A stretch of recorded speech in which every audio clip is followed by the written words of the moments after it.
అనుదినము దేవుని కృపావార్త కొరకు ఎదురు చూస్తూ ప్రార్థిస్తున్న మనకు నేటి వాగ్దానంగా 5వ కీర్తన 11వ వచనంలో నిన్ను ఆశ్రయించు వారందరూ సంతోషించుదురు మరియు వారి నిత్యానందోదని చేయుదురు అన్నాడు.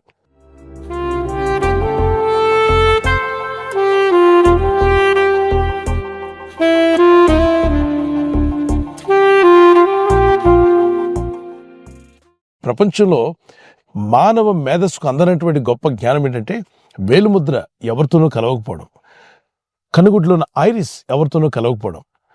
ప్రతి మనిషిని ఒక ప్రత్యేకంగా కలుగు చేసిన సృష్టికర్త అనే దేవుడు. ఎంత జ్ఞానం ఉండాలి! మానవ మేధస్సుకు అందనంత జ్ఞానం దేవుంది. ఈ సృష్టిలో ఉన్నటువంటి సమస్తమును అనగా సూర్య చంద్ర నక్షత్రములను, భూమిని ఆకాశమును, ఆకాశమందు ఎగురు పక్షులను, భూమి మీద ఉన్న సకల జీవరాశులను సమస్తాన్ని చేసిన సృష్టికి కర్త అయిన దేవుణ్ణి ఆశ్రయించినప్పుడు మనం సంతోషించాలంట. ఒకవేళ ఇంత దుఃఖము, విచారము, వేదంతో ఉన్న మీరు ఊహించినటువంటి ఒక వ్యక్తి వచ్చి మీకు ఏదైనా అధిక మొత్తంలో ధన సహాయం కానీ, అధిక మొత్తంలో మీరు కోరినటువంటి వస్తువులు కానీ మీకు ఇస్తే విచారంతో మీరు కిలుక్కుని నవ్వుతారు. ఆనందం వచ్చేస్తుంది, సంతోషం వస్తుంది. నేనేమి ఆశించకుండా వారు నాకు ఇచ్చారు కదా అని. మరి దేవుడైన ప్రభు మీకేమిచ్చాడు?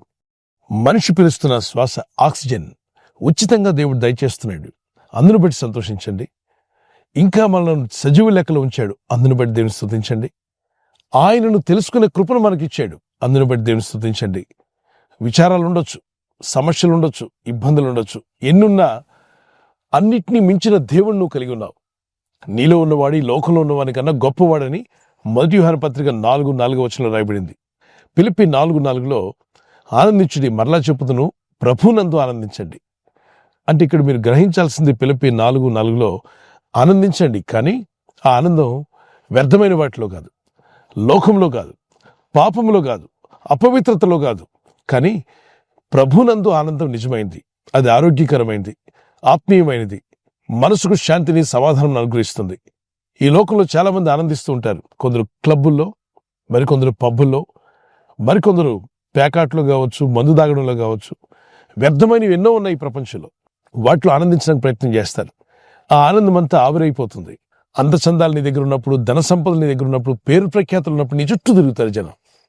అవన్నీ ఎప్పుడైతే నువ్వు కోల్పోతావో నీకు దూరంగా జరిగిపోతుంది ఈ లోకం. ఈ లోకంలో ఎందరో ఎదురవుతుంటారు, కానీ చివరి వరకు నీతో ఉంటారా? ఆలోచించు. చివరి వరకు నీతో ఉండరు. చివరి వరకు ఉండేవాడు దేవుడే. దేవుని యందు విశ్వాసం ఉంచి ఆయన ఆశ్రయించిన మీ ఆనందం ఎప్పటికీ ఆగిపోదు. ఇహమందు పరమందు కూడా ఆనందిస్తామని వాక్యం సెలవిస్తుంది. అపోస్తలుడైన పౌలు అన్నాడు ఫిలిప్పీ 1:21-22 వచనాల్లో, బ్రతుకుట క్రీస్తే, చావైతే నాకు లాభం అన్నాడు. నేను ప్రభు యొద్దకు వెళ్ళిపోయి నిత్యం ఆనందిస్తాను, ఎందుకంటే ఆయన 3వ ఆకాశానికి వెళ్ళి చూసి వచ్చాడు. అలాగే అపోస్తలుడైన యోహాను కూడా ప్రకటన గ్రంథం 1వ అధ్యాయం 10వ వచనం నుండి చివరి అధ్యాయాల వరకు ఆయన కొనుక్కోబడ్డాడు పరలోకానికి. అక్కడ ఏం జరిగిందో, అక్కడ ఏముందో అన్ని విపులంగా రాశాడు. ఆయన ఆశ్రయించిన మీరు ధన్యులు గనుక సంతోషించండి. మీ పేర్లు జీవగ్రంథమందు రాయబడి ఉన్నాయని సంతోషించండి. ఏదో కొంత సేవ జరుగుతుందని, పేరు ప్రఖ్యాతలు వచ్చాయని, దయ్యాలు వెళ్ళిపోతున్నాయని వాటి గురించి కాదు మన సంతోషం. మన సంతోషం అంతా జీవగ్రంథంలో మన పేరు రాయబడిందని సంతోషించాలి. లిమ్కా బుక్లో పేరెక్కిన వారు కానీ, గిన్నిస్ బుక్లో పేరెక్కిన వారు జీవితకాలం అంతా ఆనందంగా ఉన్నారంటే లేదు.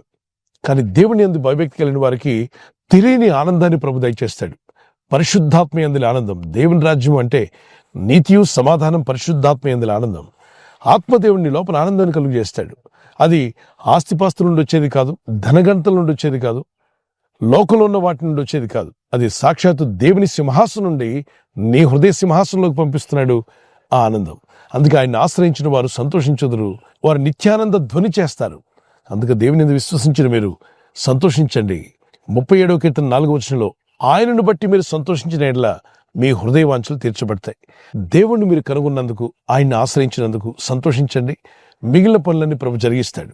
ఈ వాగ్దానం ఎత్తి ప్రార్థిస్తుండగా ఆయన్ని ఆశ్రయించిన మీరు అందరూ సంతోషంతో నింపబడుదురుగాక.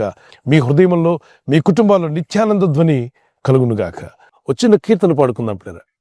సంతోషం పొంగింది, సంతోషం పొంగింది, సంతోషం పొంగుచున్నది.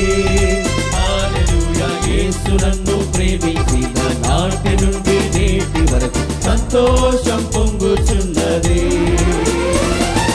సంతోషం పొంగింది, సంతోషం పొంగింది, సంతోషం పొంగుచున్నది. హల్లెలూయా, యేసు నన్ను ప్రేమించిన నాటి నుండి నేటి వరకు సంతోషం పొంగుతున్నది. మరి ఈ వాగ్దానం ఎత్తి ప్రార్థిస్తారు కదా, ప్రార్థన చేసుకుందాం. పరిశుద్ధమైన మా ప్రియ తండ్రి, నిన్ను ఆశ్రయించు వారందరూ కూడా సంతోషించుదరని, నిత్యానంద ధ్వని చేయుదరని రాయబడింది. రక్షణానందము, నీ యందు విశ్వసించడం వల్ల వారికి కలిగిన పరిశుద్ధాత్మల ఆనందము, అయ్యా మా పేర్లు జీవగ్రంథమందు రాయబడిన ఆనందము మా హృదయాల్లో పెట్టినందుకు మీకు స్తోత్రాలు.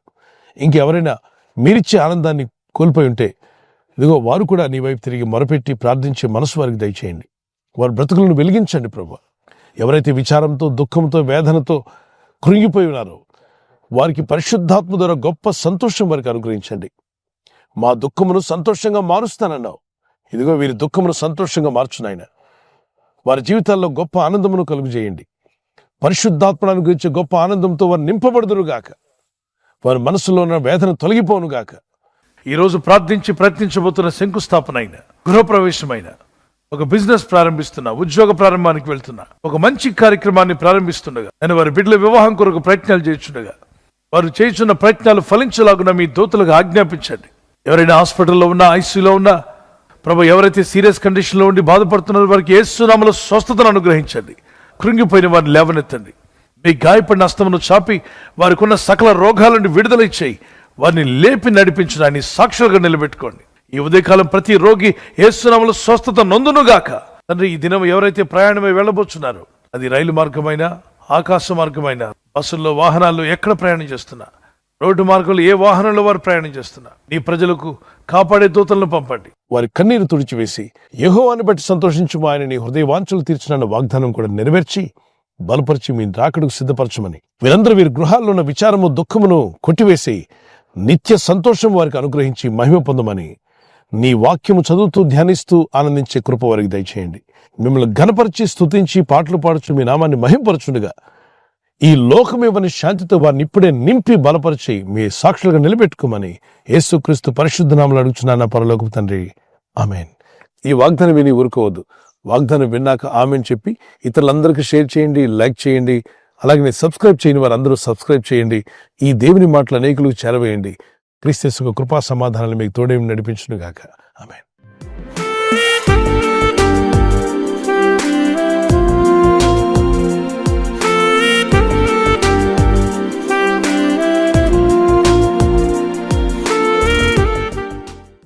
బర్త్డే జరుపుకునే వారికి happy birthday to you, many more returns of the day. God bless you. మీకు వాగ్దానము ఐజియా 58:10, చీకటిలో నీకు వెలుగు ప్రకాశించును. చీకటి జీవితాల్లో, చీకటి పరిస్థితుల్లో కూడా మంచి వెలుగును మీకు ఇచ్చి మిమ్మల్ని దీవించునుగాక. మీ జీవితం వెలుగుమయమై ఉండునుగాక. Happy birthday to you once again. అలాగే యానివర్సరీ జరుపుకునే వారికి happy anniversary, many more returns of the day. God bless you. మీకు వాగ్దానము ఎక్సోడస్ చాప్టర్ 3:12, నిర్గమకాండం 3:12, నిశ్చయముగా నేను నీకు తోడై ఉందును. I will be with you. ఆయన మీతో ఉండి భార్యాభర్తలైన మీ ఇద్దరి మధ్యలో ఐక్యత, ఏక మనసు, లవ్ అండ్ ఎఫెక్షన్, ప్రేమానురాగాలు అధికమై ఒకరి పట్ల ఒకరు విధేయత, ప్రార్థన కలిగి ఉంటకు భార్య భర్తకు లోబడాలి, భర్త భార్యను ప్రేమించాలి అన్న చిన్న దేవుని ఆజ్ఞలు మీరు లోబడుతుండగా గొప్ప దీవెనలు మీరు పొందుదురుగాక.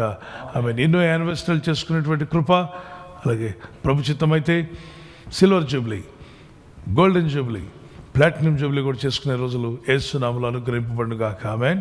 God bless you. ఈ ఛానల్ను మీరు సబ్స్క్రైబ్ చేసుకోవడం వలన 2 పనులు జరుగుతున్నాయి. ఒకటి, సువార్త జరుగుతున్నది, ఆత్మలు రక్షించబడుతున్నాయి. రెండవది, పేదలకు, అనాథలకు ఈ ఛానల్ ద్వారా సహకారం అందించడం జరుగుతుంది. మనం సబ్స్క్రైబ్ చేసుకోవడం వలన అందరికీ సహాయం చేసిన వారమవుతున్నాం. ఖచ్చితంగా ఈ యూట్యూబ్ ఛానల్ ను సబ్స్క్రైబ్ చేసుకొని బెల్ బటన్ ను క్లిక్ చేయండి. మీకు వెంటనే మెసేజెస్ పంపబడతాయి.